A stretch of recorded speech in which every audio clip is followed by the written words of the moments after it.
নিয়ন্ত্রণ হারিয়ে পরপর কয়েকটি গাড়িতে স্টোন চিপ বোঝাই লরির ধাক্কা, আহত বেশ কয়েকজন। রবিবার সকালে দুর্ঘটনাটি ঘটেছে গ্রামীণ হাওড়ার আমতা কলেজ মোড় এলাকায়। স্থানীয় সূত্রে জানা গেছে, রবিবার উদয়নারায়ণপুরের দিক থেকে আমতার দিকে আসছিল একটি স্টোন চিপ বোঝাই লরি।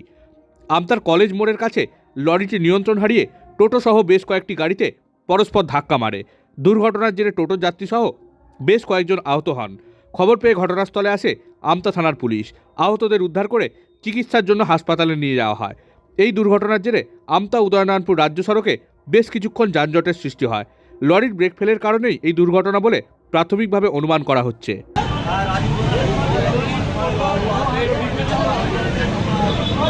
Hey,